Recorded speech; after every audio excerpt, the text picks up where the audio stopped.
Good afternoon, everyone. So, ready to learn and understand one of the most important theorems in your 11th physics, right? That is called Bernoulli's theorem. Before that, let me take a quick review of what we did yesterday. We understood ideal fluid, right? Ideal fluid and the energies associated with it: kinetic energy, gravitational potential energy, and pressure energy.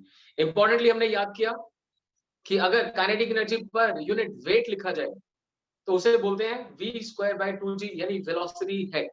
ध्यान रखना है, याद रखना है अच्छे से, v²/2g is velocity head. Then gravitational potential energy per unit volume rho gh per unit weight h only, that's it, it is known as gravitational head.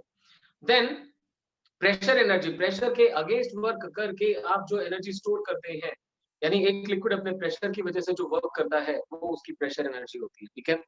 So that pressure energy per unit volume is P itself, pressure itself. And then pressure energy per unit weight comes out to be, कोई बताएगा?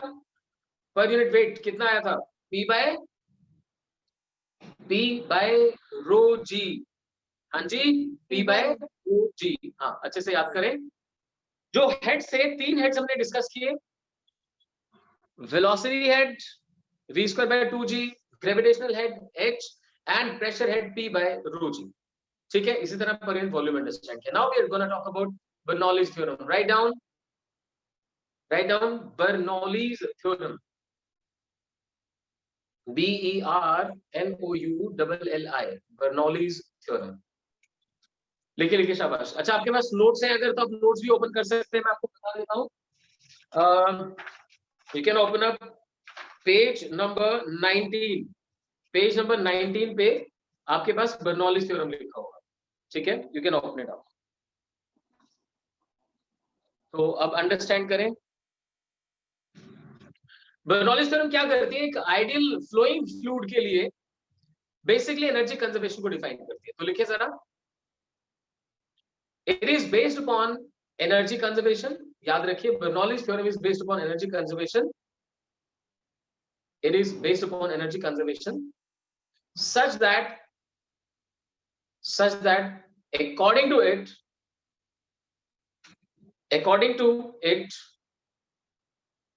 the sum of kinetic energy, gravitational potential energy and pressure energy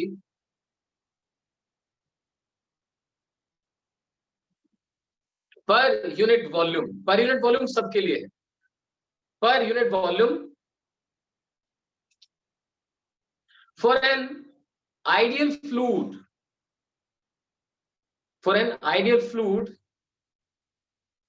that is non-viscous,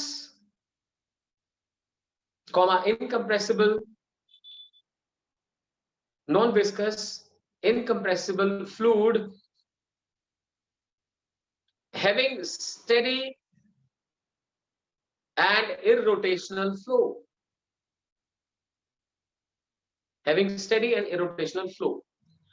ठीक है। तो बिल्कुल आराम से बोलूं तो क्या है भाई, लिखिए जरा, it is based upon energy conservation according to it sum of kinetic energy, gravitational potential energy and pressure energy per unit volume, defined per unit volume है सबके लिए, per unit volume remains constant for an ideal fluid that is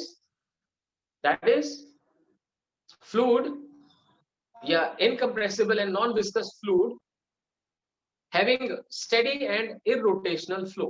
I hope लिख पाए होंगे आप, steady and irrotational flow, ठीक है। तो बेसिकली आइडियल फ्लूइड के लिए आपने डिफाइन कर दिया है।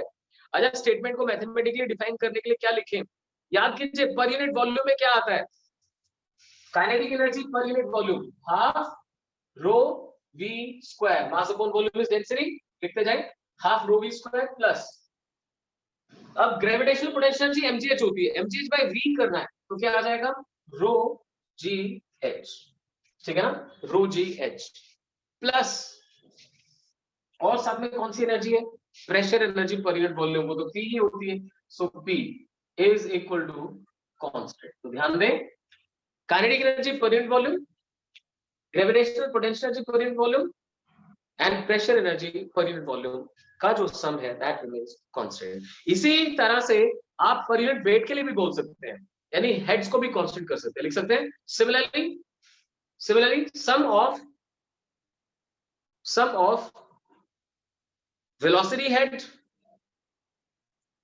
head comma gravitational head and pressure head remains constant for an ideal fluid बिल्कुल लिख सकते हैं, कोई भी प्रॉब्लम नहीं है इसके अंदर। तो अब देखिए जब हेड डिफाइन करोगे तो क्या आ जाएगा, v²/2g, राइट, v²/2g प्लस यहां से h plus p/ρg is equal to constant. ठीक है, ध्यान से देखें, समझिए और लिखें।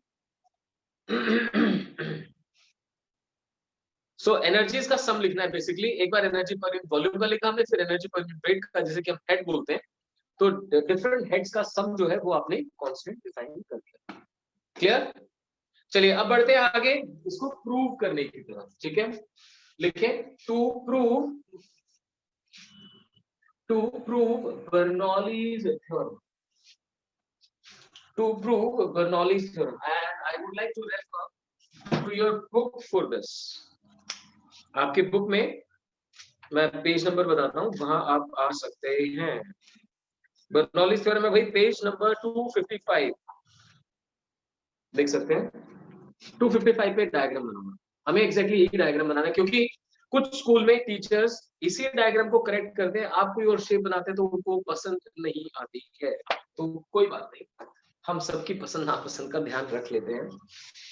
तो प्रूफ किसका करना है, बर्नौलीज थ्योरम। क्या ये डायग्राम बना देते हैं पहले, ऐसे करके इधर से एरिया थोड़ा बढ़ा देना, इससे ये ऊपर जाना चाहिए, ये ध्यान रखना, थोड़ा सा हाइट का डिफरेंस दिखाई देना चाहिए। ये ग्राउंड लेवल है, ग्राउंड लेवल से इसका मीन बिल्कुल सेंटर तक जो हाइट है उसे आप h1 डिफाइन करें, और इसके सेंटर तक हाइट आप h2 डिफाइन करें। ठीक है, ये इससे ज्यादा भी इंक्लाइन हो सकती है, कोई इशू नहीं। h1 h2, यहां पर एरिया ऑफ क्रॉस सेक्शन को आप a1 लिखें, यहां पर एरिया ऑफ क्रॉस सेक्शन को a2 लिखें, a1 a2। यहां पर लिक्विड जब फ्लो इन करता है तो उसकी वेलोसिटी को आप v1 लिखें। छोटा सा आपको यहाँ पे ऐसे शेडेड एरिया बनाना पड़ेगा, वो शेडेड बना के और v1 लिख दीजिए। यहाँ पे हल्का सा शेडेड रीजन दिखाना होगा, वो दिखाकर इधर v2 लिख दीजिए। ठीक है, और यहाँ पर एटमॉस्फेरिक प्रेशर को P1 लिख दीजिए, और यहाँ एटमॉस्फेरिक प्रेशर को P2 लिख दीजिए। ये सेक्शन A है, ये सेक्शन B। इस तरह से आपका डायग्राम हो जाता है complete. I hope you are able to see the diagram properly and just draw it. Ground level से h1 हाइट के ऊपर सेक्शन A है जिसका area of cross section A1 है, और h2 हाइट के ऊपर सेक्शन B है having area of cross section A2। The velocity of fluid flow at A and B respectively are B1 and B2, and the pressure, external pressure, these sections are P1 and P2 as shown in diagram. This is what we need to write first, right? तो लिखिए जरा, लिखिए, consider flow of an ideal fluid, बार बार लिखने की जरूरत नहीं, statement में mention कर दिया ना आइडियल फ्लूइड में क्या क्या होता है। Flow of N ideal fluid through a tube of variable area of cross section, through a tube of variable area of cross section as shown in diagram,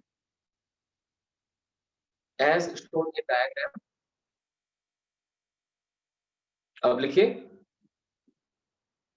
section A and B of tube, section A and B of tube be at mean height h1 and h2 from ground level, mean height h1 and h2 from ground level होगी। Next line, area of cross section B A1 and A2 respectively. हम section A और B के बारे में बता रहे हैं, अलग अलग सारी चीजें समझा देंगे। हाइट बता दी, H1 H2 मीन हाइट लिखा हमने, सेंटर तक की हाइट है ये। फिर आपने एरिया ऑफ क्रॉस सेक्शन बताया A1 एंड A2 रिस्पेक्टिवली। अब लिखिए वेलोसिटी ऑफ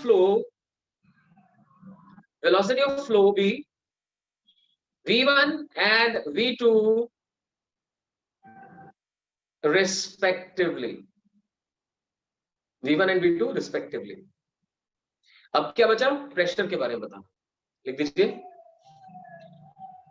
एक्सटर्नल प्रेशर भी P1 and P2 at A and B, capital A capital B लिखना, at A and B। Done, चलिए ठीक है। अब यहाँ पे हमें तीन तरह की एनर्जीज के बारे में बात करना। आप देख सकते हैं हाइट H1 से H2 बढ़ा दिया आपने, तो there is certain increase in gravitational potential energy. और भाई आप ये देख सकते हैं यहाँ पर वेलोसिटी V1 होगी, यहाँ वेलोसिटी V2 होगी। There will be some change in, there will be change in gravitational potential energy, there will be change in kinetic energy, right? And obviously ये change किसके बेस पे आया होगा, जो यहाँ प्रेशर डिफरेंस है, उस प्रेशर डिफरेंस के अगेंस्ट जो वर्क हुआ है, work done by external pressure बोल सकते हैं। Work done by external pressure appears as change in kinetic and potential energy. That's what we are going to talk about.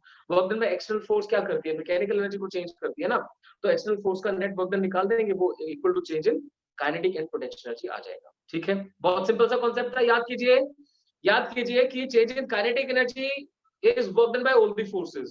हम एक्सटर्नल फोर्स का work done यहाँ पे consider कर लेते हैं, तो वो किसके इक्वल आ जाएगा, चेंज इन मैकेनिकल एनर्जी, क्योंकि विस्कस फोर्सेस तो है। तो लिखे जरा, लिखिए, शाबाश,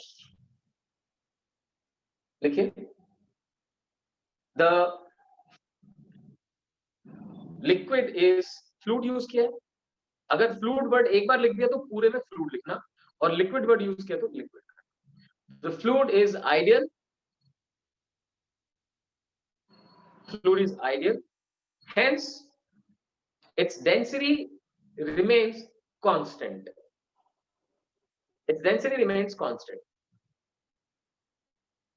ठीक है। अब हम क्या यूज करते हैं, या तो आप डायरेक्टली इक्वेशन ऑफ कॉन्टिन्यूटी के बारे में मेंशन कर सकते हैं, नहीं तो most of the times they want you to write mass conservation. लिखिए applying mass conservation at section A and B, mass conservation at section A and B. ठीक है, आई होप अब तक आप क्लास में वापस आ चुके होंगे, है ना, पूरा लिंक बन चुका है। कल की क्लास एंड करते करते हम लोगों ने मास के बारे में याद किया था, इक्वेशन ऑफ कॉन्टिन्यूटी याद है आपको? उसमें क्या था, m entering is equal to m leaving. m क्या बना, वॉल्यूम डेंसिटी, तो वो कैसे लिखा गया था, a rho v delta t, right, a rho v delta t। ये अच्छे से याद करना है, मास के लिए क्या आएगा, a rho v delta t, बहुत हेल्पफुल रहता है। सो लिख दीजिए मास कंजर्वेशन है a एंड b, आप लिख दीजिए mass entering at a in time delta t is equal to mass leaving b in time delta t। लिखे कंप्लीट लिखेंगे आप लोग, mass entering at A in time delta T is equal to mass leaving B in time delta T. तो बस अब directly mention कर देंगे आप लोग, A1 V1 delta t into rho becomes equal to A2 V2 delta t into rho, right. यहां से ये कैंसिलेशन होकर हमें मिलता है A1 V1 is equal to A2 V2, which I told like you can straight away use using equation of continuity if your teacher allows. Otherwise, this is a universally accepted method, like A1 V1 is equal to A2 V2. That's it. और ये किसके equal है, rate of flow. आप चाहे तो लिख सकते हैं rate of flow, this is rate of flow. Done. अब लिखिए change in gravitational potential energy, change in gravitational potential energy। तो change in gravitational potential energy को मैं डेल्टा U लिखूं, delta U that will be equal to U at B minus U at A, A से B जाने में change in gravitational potential। अब भाई gravitational potential energy क्या होती है, mgh है कि नहीं, आप लिख सकते हैं mg H2 minus mgh1। m तो सेम है, समझ सकते हैं आप, m सेम है तो क्या लिखा जाए, सोचिए ध्यान से, m सेम है तो क्या लिखा जाए, कितनी वैल्यू बनती है m की, या तो मैं a1 b1 delta t into रो लिखो, या फिर a2 b2 delta t into रो लिखो, या ऐसा करो कि भाई यहाँ पे 2 वाला यहाँ पे बन, तो एक काम करते हैं, पहले इधर 2 इधर बना लेते हैं, 2 के according a2 b2 delta t into रो, ठीक है, ये m बन गया, a2 b2 डेल्टा टी रो, मैंने बोला ये याद होगा ना तो बहुत आसान हो जाएगा, a2 b2 delta t rho, this is m, g h2 minus यहां से a1 b1 delta t rho, right, a1 b1 delta t rho into g h1. So this was gravitational potential energy at b minus gravitational potential energy at a. आप चाहे तो इसी form में रख सकते हैं, लेटर ऑन जो इसमें कैंसिलेशन में आएंगी वो फाइनल इक्वेशन में देखिए, ठीक है। अब लिखिए जरा, देखिए शाबाश, change in kinetic energy, change in kinetic energy, so obviously this is kinetic energy at b minus kinetic energy at a, ठीक है ना। अब काइनेटिक एनर्जी का एक्सप्रेशन क्या है, it is half m add m तो सेम ही है, m into v2 square minus half m into v1 square, लिख दें, half m v2 square minus half m v1 square। अब m की वैल्यू फिर से उसी तरह से b और a के पॉइंट उसे डाल देते हैं, सो मैं यहां लिख देता हूं, change in kinetic energy, space utilise हो जाएगा, चेंज इन काइनेटिक एनर्जी, पहले इसके पॉइंट से half of a2 v2 delta t rho, right, half of a2 v2 delta t rho into v2 square minus half of a1 b1 delta t rho into v1 square, right. अब एक चीज तो देख सकते हैं, यहां पर v2 क्यूब बन रहा है, यहां पर v1 cube, but I still want कि हम इसे ऐसे रखें, ठीक है। This was change in potential energy, this is change in kinetic energy. Now what? External pressure के द्वारा किया गया वर्क है ना, work done by the external forces, लिखिए जरा, लिखिए, let us now calculate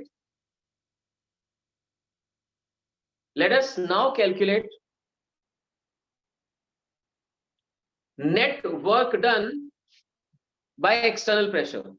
सक्षम, इतनी लेट क्यों आ रहे हो भाई, एक बार मन कर रहा था कि मैं एंट्री ना करूं, हाँ, give me a ring after the class, क्योंकि अब ये टॉपिक आपको बड़ा औखा है समझ में आना, तो आप चाहो तो सो जाओ दोबारा क्लास बंद करके, कोई फायदा नहीं। तो लिखिए आगे, net, let us now calculate net work done by,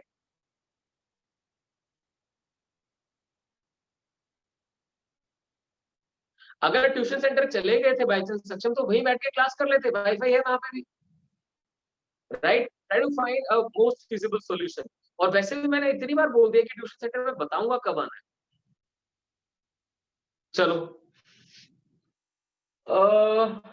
ठीक है, लिखो, let us now calculate work done by external pressure, work done, net work done by external pressure. ध्यान दीजिए, यहाँ पे प्रेशर का वर्क डन आप पॉजिटिव बोलेंगे, यहाँ पर प्रेशर का वर्क डन नेगेटिव बोलेंगे, कारण क्या है, लिक्विड बाहर फ्लो आउट कर रहा है, तो प्रेशर जिधर से लग रहा है उसके ऑपोजिट डिस्प्लेसमेंट आ रही है, समझ सकते हैं, इधर के प्रेशर का वर्क डन पॉजिटिव है, इधर के प्रेशर का वर्क डन नेगेटिव है, तो net work done by pressure लिखते हैं, W इज इक्वल टू, यहाँ पे मेंशन करूंगा P1 into A1, ध्यान दें, प्रेशर P1 की वजह से फोर्स कितनी बन गई, P1 A1, तो P1 A1 इंटू कितना डिस्टेंस डेल्टा टी टाइम में ट्रेवल होगा, into V1 delta T, force into length, force है प्रेशर इंटू एरिया, लेंथ है वेलोसिटी इंटू टाइम, सो P1 A1 V1 delta T, right. ये सारा discussion किसके लिए चल रहा है, डेल्टा टी टाइम कंसीडरेशन के लिए। सो दिस माइनस माइनस, यहाँ पे माइनस साइन फिर बता रहा हूँ क्यों लिख रहा हूँ, क्योंकि P2 का वर्क डन नेगेटिव बनेगा, P2 A2 V2 delta T, ठीक है, P1 A1 V1 delta T और यहाँ से P2 A2 V2 delta t but negative sign, ठीक है, इसे एज इट इज लिख के रखते हैं। ये वर्क डन आ गया और ये change in kinetic and potential आ गया। अब क्या करें, लिखिए जरा, work done, external work done, लिख दे simple, external work done is equal to change in mechanical energy. External work done is equal to change in mechanical energy. तो भाई work done should be equal to change in kinetic energy plus change in potential energy. Change in kinetic energy plus change in potential energy. तो लिखते हैं work done के लिए P1 A1 V1 delta T minus P2 A2 V2 delta T is equal to, अब यहाँ पे अपनी copy संभाल के लिखना, ठीक है ना, मैं भी थोड़ा सा इसे लेफ्ट से स्टार्ट, लिखे लिखे शाबाश, थोड़ा छोटा और लेफ्ट से लिखना शुरू करता हूँ क्योंकि पूरा इसमें अकोमोडेट करना पड़ेगा। P1 A1 V1 delta T minus P2 A2 V2 delta T, दिख रहा है ना आपको, समझ में आ रहा है? हाँ साफ साफ दिख रहा है। This minus this is equal to change in kinetic energy by idea, ये था, देखें, half of A2 V2 delta T rho into V2 square, ये जानबूझ के मैंने ऐसे रखा है, शायद कोई चीज हो, ठीक है, half of A2 V2 delta T rho into V2 square minus half of A1 V1 delta T rho into V1 square, right? This was work done, external work done, this is change in kinetic energy, now change in gravitational potential energy। तो देखते हैं आगे complete नहीं है, यहीं से लिखता हूँ, प्लस देखें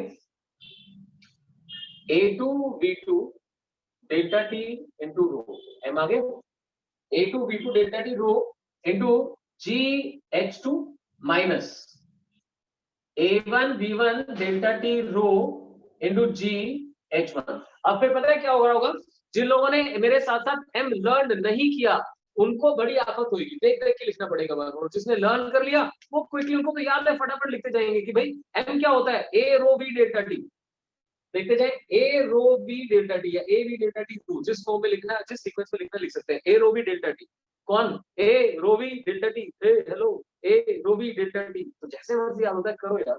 सो ए रो बी डेल्टा टी एम के प्लेस पे आ रहा है बार बार जहां जहां, ठीक है। अब ध्यान से देखो, इस पूरे में से हम लोग लिख सकते हैं as A1 V1 is equal to A2 V2, right, हम प्रूव कर चुके हैं, हम मान रहे हैं कि A1 V1 is equal to A2 V2 है, तो उसे यूज करते हैं। देखो A1 V1 यहां से हटा दिया, A2 V2 यहां से हटा दिया, A2 V2 A1 V1 A2 V2 A1 V1, समझ में आई बात? इसलिए मैं जानबूझ के मल्टीप्लाई नहीं कर रहा था। तो पूरी इक्वेशन से A1 V1 और A2 V2 गया हट, अब क्या बचा, अरे डेल्टा टी भी तो हट रहा हो यार, देखना, delta t delta t delta t delta t delta t delta t, all gone, fine. So left side में क्या है, P1 minus P2, let's see, P1 minus P2 is equal to, यहां देखते जाए, अब आ रहा है half rho V2 square, half rho V2 square minus half rho V1 square, carefully here rho GH2 plus rho GH2 minus rho GH1, ठीक है। अब क्या करो, वन वाली टर्म्स लेफ्ट में, टू वाली टर्म्स राइट में, वन वाली टर्म्स लेफ्ट में लेके आता हूं, देखो P1 plus half rho V1 square and plus row GH1, समझ सकते हैं, वन वाली टर्म्स लेफ्ट में और टू वाली टर्म्स राइट में, टू में P2 नेगेटिव था, प्लस हो जाएगा, सेम सीक्वेंस रखना, P2 plus half rho V2 square, देख सकते हैं, plus row GH2, that is it. ये तो प्रूव करना था हम लोगों को, क्या प्रूव करना था, देखो हमने बोला ना बर्नौली थ्योरम में क्या लिखना है, sum of the kinetic energy, gravitational potential energy and pressure energy per unit volume. Per unit volume, अच्छा, pressure energy per unit volume P होती है, kinetic energy per unit volume half rho V square होती है, और gravitational potential energy rho g h होती है। तो दोनों का 1 क्यूब पर सम इज इक्वल टू दोनों का 2 क्यूब पर सम। यानी जब एक आइडियल फ्लूइड फ्लो करता है, ध्यान से सुनिए, आइडियल फ्लूइड जब फ्लो करता है तो उसमें आप कहीं पर भी दो क्रॉस सेक्शंस कंसीडर कर लीजिए। दो क्या कंसीडर कीजिए? Cross sections. उन दोनों क्रॉस सेक्शंस के ऊपर आप ये इक्वेशन लगा सकते हैं, ऐसे अप्लाई कर सकते हैं। सो लिख सकते हैं that is P plus half rho V square plus rho g h is equal to constant, right? देखिए ध्यान से, और लिख लें P plus half rho V square plus rho g h is equal to constant. Done है, done एकदम, ठीक है। सो वन लास्ट टाइम मैं एक बार एक्सप्लेन कर रहा हूं कि हमने क्या किया। जिसने बाद में ज्वाइन किया तो वो प्रॉपर्ली समझने की कोशिश करे। देखिए हम पढ़ रहे हैं Bernoulli's theorem. Bernoulli's theorem is based upon energy conservation. किस चीज के लिए? फ्लोइंग आइडियल फ्लूइड के लिए लगाई जाती है, किन्हीं भी दो क्रॉस सेक्शंस के ऊपर। ये सीखना समझना जरूरी है। कहां पर अप्लाई होती है? आइडियल फ्लूइड के लिए। कहां? दो क्रॉस सेक्शंस के ऊपर। तो देखते हैं फटाफट। यहां से यहां के लिए अप्लाई किया। H1 हाइट, H2 हाइट किस चीज की? मीन सेंटर की हाइट कंसीडर करिए। यहाँ का सेक्शन ए का area of cross section A1, B का area of cross section A2 consider किया है। यहाँ पर लिक्विड फ्लो की वेलोसिटी V1, यहाँ पर V2, इधर एक्सटर्नल प्रेशर P1, इधर एक्सटर्नल प्रेशर P2। ओके, अब क्या किया देखें। इसके बाद आपने पहले जो इक्वेशन ऑफ कॉन्टिन्यूटी का रिजल्ट था वो प्रूव किया। आपने लिखा भाई आइडियल फ्लूइड है तो इसका मतलब डेंसिटी रिमेन्स कांस्टेंट, पहले मेंशन कर दिया। फिर बोला अप्लाई मास कंजर्वेशन, यहाँ का मास इज इक्वल टू यहाँ का मास। हाँ, यहाँ पे मेंशन कर सकते हैं n time delta T. Applying mass conservation 4 time delta T. वहां ये ऐड करना चाहे तो कर सकते हैं, 4 time delta T. So mass के लिए मैंने आपको क्या लर्न करवाया? a rho v delta t. कर सकते हैं a rho v delta T. So a1 rho v1 delta T is equal to a2 rho v2 delta t. Equate कर दिया हमने। a1 is equal to a2 because that was to be used here, that's why we have done it here. Then going to certain height there is a change in gravitational potential energy. So we mentioned change in gravitational potential energy is equal to UV minus UA. Again U is mgh, m आपको पता है a rho v delta t आएगा, तो m second के लिए लिख रहे हैं तो a2 rho v2 delta t into gh2 minus, अब 1 के लिए लिख रहे हैं तो a1 rho v1 delta t into gh। वैसे कोई फर्क नहीं पड़ने वाला था, पर वो जब तक मैं यहां नहीं पहुंचता आपको क्लियर नहीं होगी, इसलिए मैंने सिंपल रखा। Then change in kinetic energy, final minus initial, kb minus ka, that is half mv2 square minus half mv1 square। कोशिश करो मेरे साथ साथ याद कर लो, है ना? तो फिर से हाफ ऑफ मास क्या है? a2 v2 rho delta t v2 square, half of a1 v1 rho delta t into v1 square, that's it. Now ये तो हो गया change in kinetic potential, total change in mechanical energy यहां से निकल सकता है, बट वो किसके इक्वल होगा? एक्सटर्नल फोर्स का वर्क डन। अब एक्सटर्नल फोर्स कौन सी है? यहाँ प्रेशर P1 शो किया, यहाँ प्रेशर P2 शो किया। P1 इसे पुश कर रहा है और P2 के अगेंस्ट पुश हो रहा है, तो work done of P1 positive आएगा, P2 का नेगेटिव आएगा। तो P1 का वर्क डन क्या आएगा? पहले फोर्स लिखी जाए, प्रेशर इनटू एरिया। देखिए pressure into area P1 A1, और डिस्प्लेसमेंट क्या लिखिए? देखो जो शेडेड एरिया दिखा रखा मैंने, डेल्टा टी टाइम में कितना शिफ्ट कर जाएगा? V delta T. So P1 A1 into V1 delta T, force into displacement, minus P2 A2 V2 delta T. ये ऐसे याद करना पड़ेगा कि क्या लिखा है सर ने, force into displacement. So negative sign क्यों? इसका वर्क डन नेगेटिव है, दैट्स इट। इसे इक्वेट कर दिया टोटल चेंज के साथ। अब इसमें से A1 V1 और A2 V2 की टर्म हर जगह से कैंसिल आउट कर दी, डेल्टा टी भी उड़ा दिया। अब क्या बचा? इधर P1 माइनस P2, इधर ये सारी टर्म्स। अब 1 की टर्म्स इधर, 2 की टर्म्स इधर, 1 2 1 2, that's it. So P plus half rho V square plus rho GH becomes constant. That is what we need to prove. So ये यहाँ तक का पार्ट एक important 3 mark question बनाता है। What is Bernoulli's theorem and prove it? तो ये diagram भी ठीक से बना लेना और ये प्रूव भी कर लेना, ठीक है? आई होप कि सबको समझ में आ गया होगा। अब जरा एक दो चीजें इसमें समझिए। इसमें जो प्रेशर की बात की जाए तो देखना, ये वाला प्रेशर और ये वाला प्रेशर तो तब भी लगेगा ना जब लिक्विड चल ना रहा हो, क्योंकि देखो इसकी जो डायमेंशन है वो कौन सी है? प्रेशर की। तो ये भी प्रेशर है, ये भी प्रेशर है, ये भी जब लिक्विड खड़ा है स्टैटिक प्रेशर, ये भी स्टैटिक, ये डायनामिक। तो लिखे जरा P plus rho GH, P plus rho GH represents static pressure, P plus rho gh represents static pressure, whereas half rho v square represents dynamic pressure. ठीक है, P plus rho gh represents static pressure, whereas half rho v square represents dynamic pressure. So भाई 1 mark question आ सकता है, which of the following is right statement for Bernoulli's theorem? और बस sorry ये लिखा हुआ दिखाई दे रहा है कि static pressure plus dynamic pressure is equal to constant. Yes, बिल्कुल सही है. तो आप लिख के रखें, for Bernoulli theorem हम ऐसा लिख सकते हैं, static pressure plus dynamic pressure is equal to constant. ऐसा बिल्कुल लिखा जा सकता है. Static pressure plus dynamic pressure is equal to constant. ये Bernoulli's theorem को represent करता है without any doubt. ठीक है, अब बात आती है कि इसमें हमने क्या क्या assumptions करी या फिर क्या हमारे ड्रॉबैक्स हैं. ध्यान से सुनना, जो चीजें आप assume करते हैं वो सच्ची नहीं होती है, तो इसका मतलब वही क्या बन जाती है, ड्रॉबैक्स बन जाती है. तो मैं ड्रॉबैक्स लिखवा रहा हूं आपको, देखिए जरा, ड्रॉबैक्स ऑफ बर्नौलीज थ्योरम. तो सिर्फ ड्रॉबैक लिख के चलो. फर्स्ट पॉइंट, भाई क्या ड्रॉबैक है, हमने ये सब कुछ आइडियल फ्लूइड के लिए कर दिया और आइडियल फ्लूइड तो प्रैक्टिकली मिलता नहीं है. तो लिखिए जरा, it is impossible to find an ideal fluid, impossible to find an ideal fluid in practice. तो वैसे तो सारा कुछ इसी में आ गया, बट फिर भी अलग अलग करके लिखेंगे.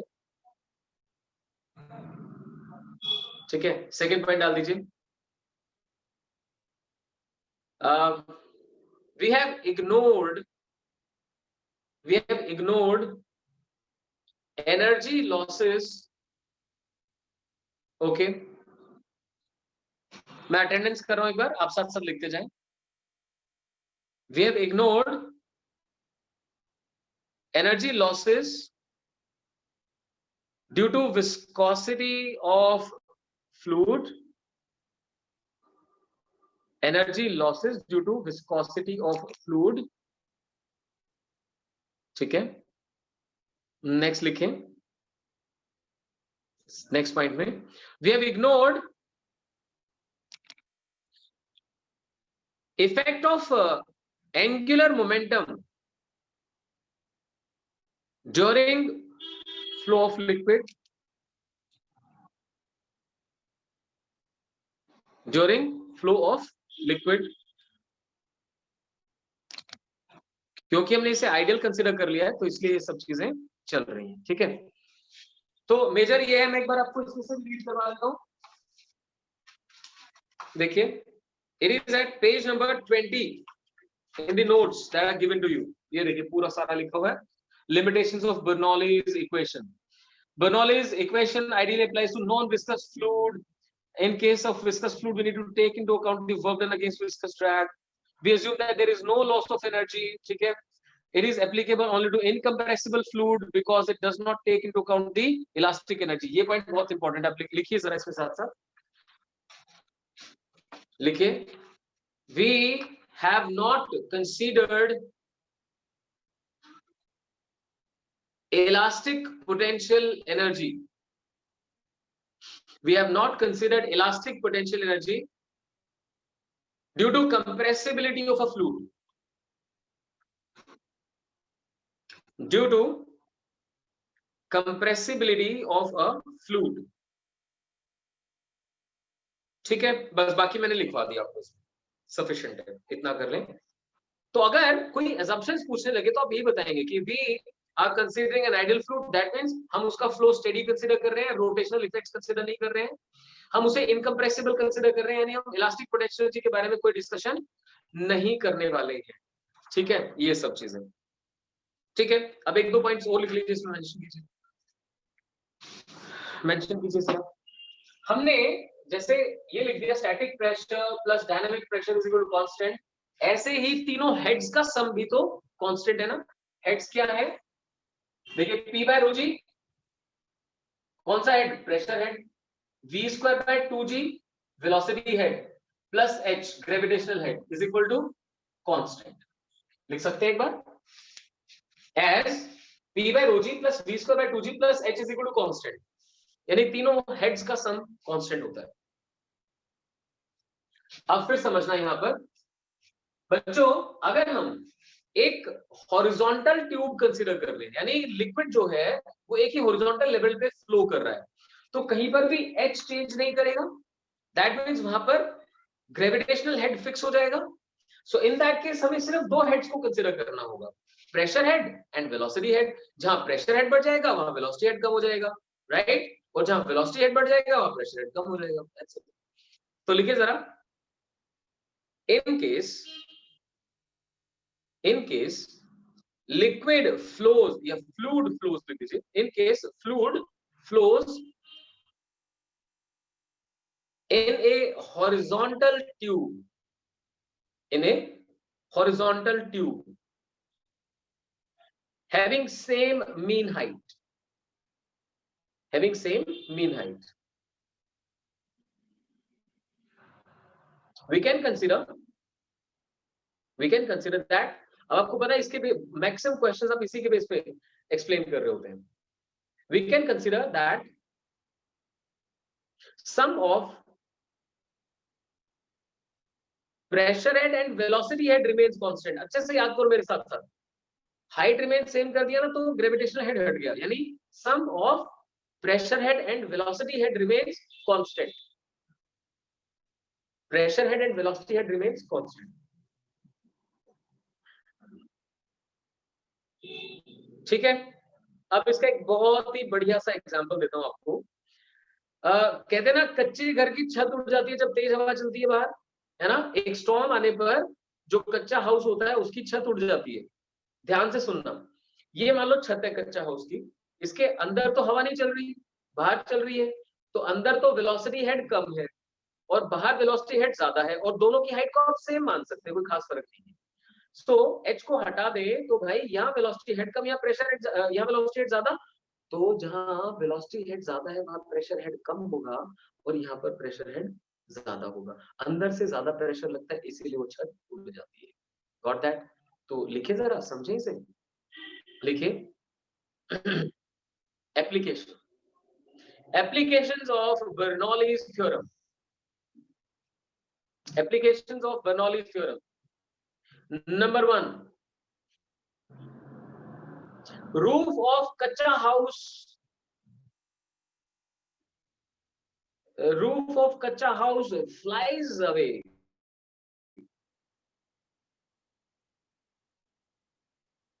in a storm, in a storm।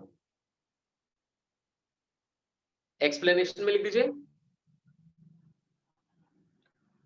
देखिए considering gravitational head to be same, considering gravitational head to be same, velocity head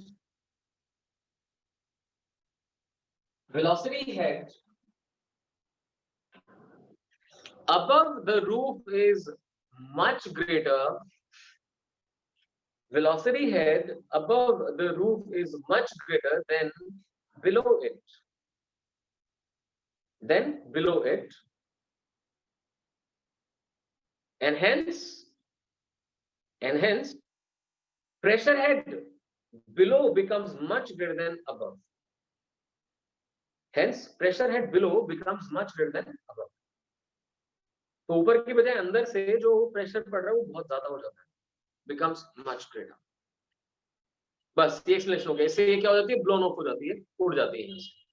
ठीक है, और एक मजेदार एग्जांपल दूं, गर्मियों में जब पंखा चलाते हैं तो आपकी जो कॉपी है, नोटबुक है, नोटबुक के पेज ऊपर की तरफ उड़ते हैं, नीचे की तरफ प्रेस होते हैं। कोई आंसर करे?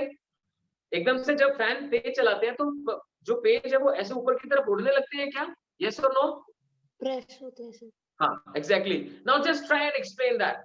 जैसे ही फैन चलाओगे तो जो पेज है उसके ऊपर हवा तेज चलने लगती है। हम सीधा पता क्या सोचते हैं कि भैया ऊपर से हवा चलने लगी तो प्रेशर बढ़ गया, ना, ये गलत सोचना है। तेज चलने लगी तो वेलोसिटी बढ़ी है। सो इस पेज के इमीडिएटली ऊपर जो है वो वेलोसिटी हेड बढ़ जाता है एज कंपेयर टू बिलो। सो नीचे से प्रेशर हेड हो जाता है ज्यादा, जो फिर इसे पलटता है। राइट, लिखिए जरा। Second, pages of a notebook, pages of a notebook start turning upwards,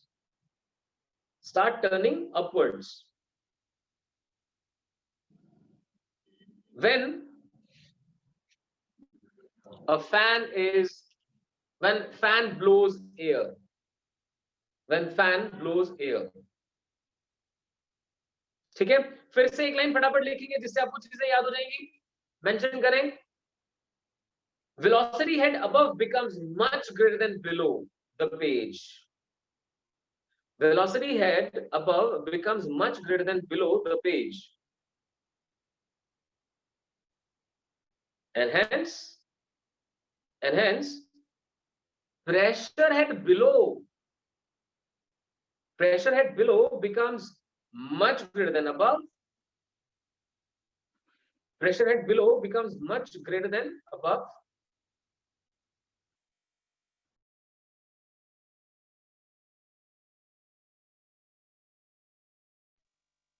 this results in turning of page,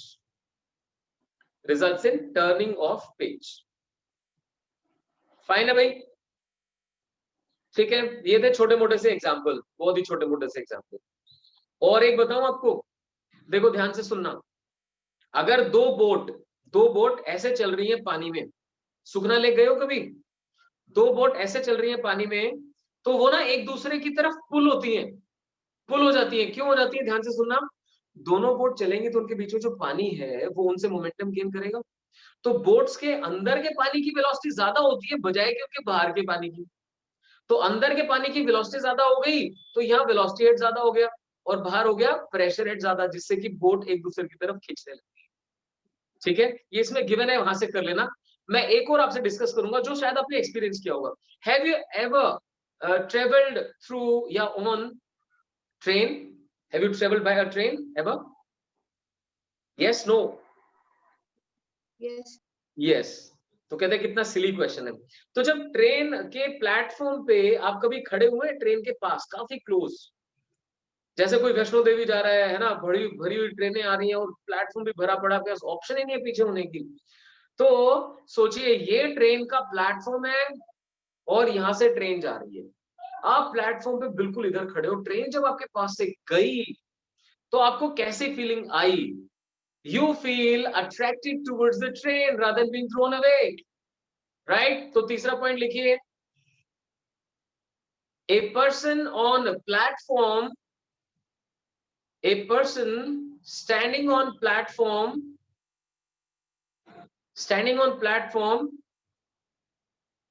feels attracted towards a moving train. Standing on platform feels attracted towards train. अब इसका explanation लिखते हैं। समझ तो आप गए होंगे, है ना? ट्रेन तेजी से आई तो पर्सन के आगे वाले पार्ट में एयर पार्टिकल्स की वेलोसिटी हो गई ज्यादा बजाय कि पीछे, तो इसीलिए प्रेशर पीछे से ज्यादा पड़ गया। तो लिख सकते हैं एक्सप्लेनेशन में, the velocity of air ahead of the person becomes much greater than behind, much greater than behind, and hence pressure behind becomes much greater than ahead, pressure behind becomes much greater than ahead। तो उसको क्या लगता है, जैसे एक force लगी है, so person experiences a force towards train, person experiences force towards train. ठीक है, अब आपको समझाता हूं dynamic lift.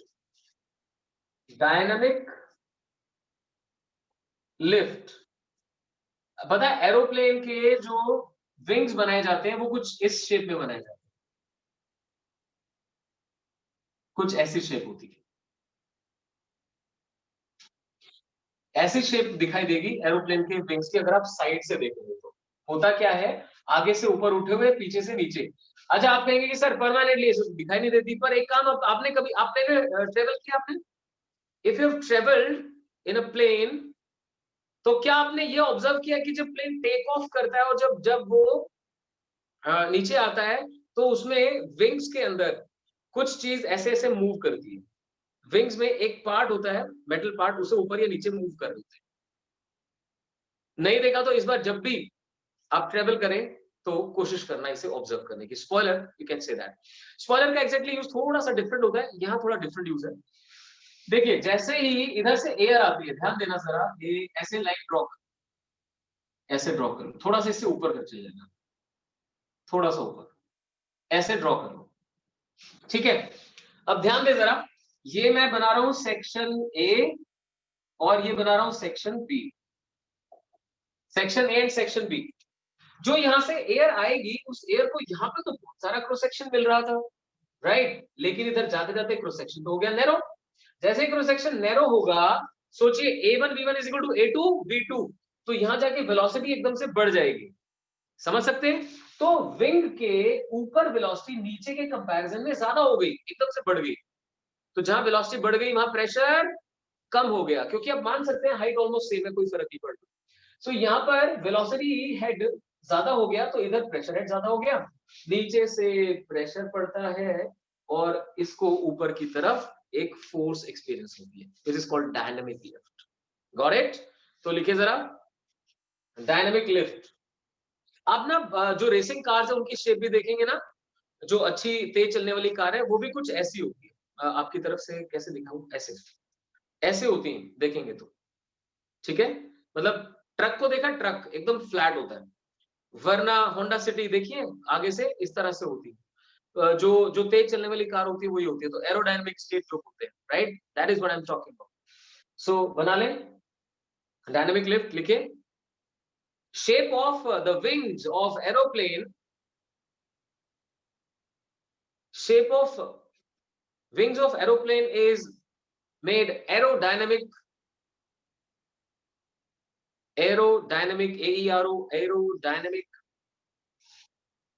as shown in diagram, as shown in diagram.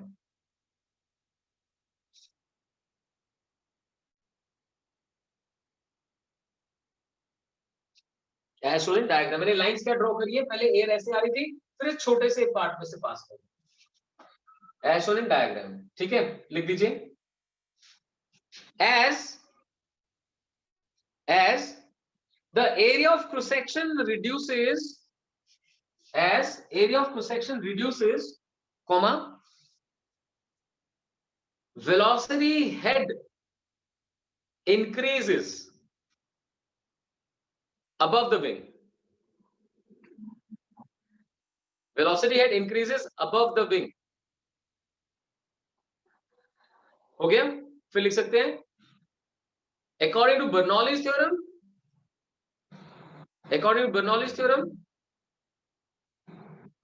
pressure head below the wing, pressure head below the wing becomes greater than above it,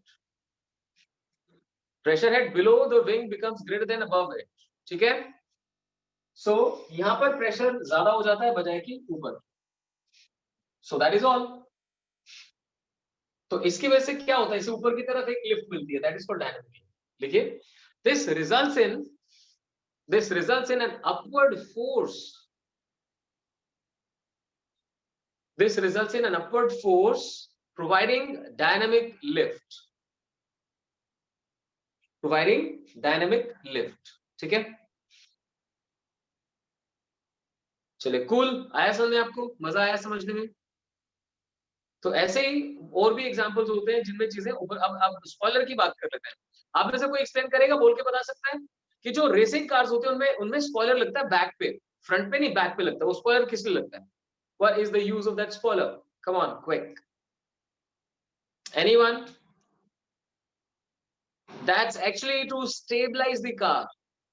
car की shape को बहुत ज्यादा एरोडायनेमिक अगर बना दोगे ऐसे करके, ऐसे, ये ज्यादा समझ में आता है। ऐसे करके एरोडायनेमिक बना दोगे तो कार लिफ्ट होने लगेगी, इतना नीचे से फोर्स मिलने लगेगा, सुनना ध्यान से, इतना फोर्स मिलने लगेगा कि कार हवा में आने लगेगी।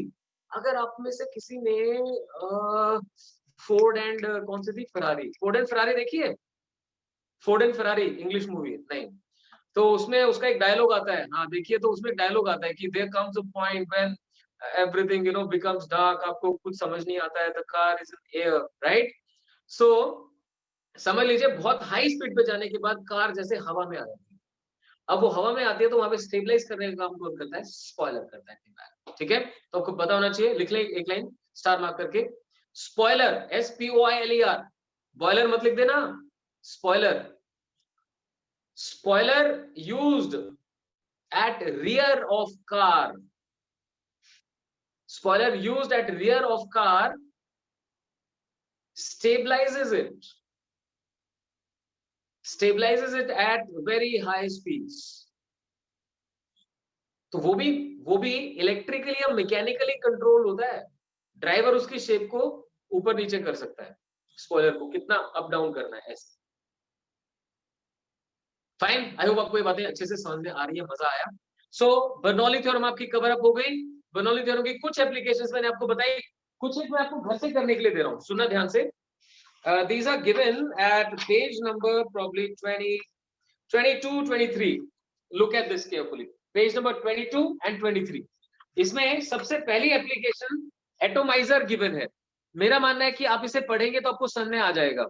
सिंपली क्या है, यहां से ऐसे बल्ब को प्रेस करते हैं तो वो फास्ट स्पीड में एयर ब्लो करवाता है, एयर का वेलोसिटी हेड बढ़ जाता है यहाँ पे, और पाइप है पानी के अंदर, वहां पे प्रेशर हेड बढ़ जाता है क्योंकि वेलोसिटी हेड कम है, तो उस प्रेशर हेड बढ़ने की वजह से पानी ऊपर आता है। तो एयर से जब वाटर ड्रॉपलेट स्ट्राइक करती है, फ्लूइड ड्रॉपलेट स्ट्राइक करती है, तो वो स्प्रे में कन्वर्ट हो जाती है। तो आप पढ़ेंगे इसे तो शायद आपको समझ में आ जाएगा। ठीक है, ये कर ले। डायनेमिक लिफ्ट मैंने बताया। Curved path of spinning ball आप एक बार पढ़ लेना, मैं कल ये तो खुद एक्सप्लेन करूंगा, डोंट वरी। इसके बाद ये एरोडायनेमिक वाला बता रखा है, blowing of roof of house बता रखा है। ठीक है, ये सब ढंग से कर ले। बाकी 20 क्वेश्चंस तो आप करते ही हैं सीबीएसई वाले। आई होप आपको मजा आया होगा। ये और अच्छा लगेगा जब आप इसकी एप्लीकेशन को समझेंगे, बर्नौली थ्योरम की एप्लीकेशन को समझेंगे। रूफ का उठ जाना है ना, चलती हुई बोर्ड्स का नियर आना, ट्रेन की तरफ खिंचाव महसूस करना, ये सब इससे एक्सप्लेन। ठीक है my dear, thank you very much. और कोशिश करूंगा प्रॉब्ली कल आपको बुलाऊंगा, पर मैसेज पहले आ जाएगा आपके पास। ठीक है, थैंक यू।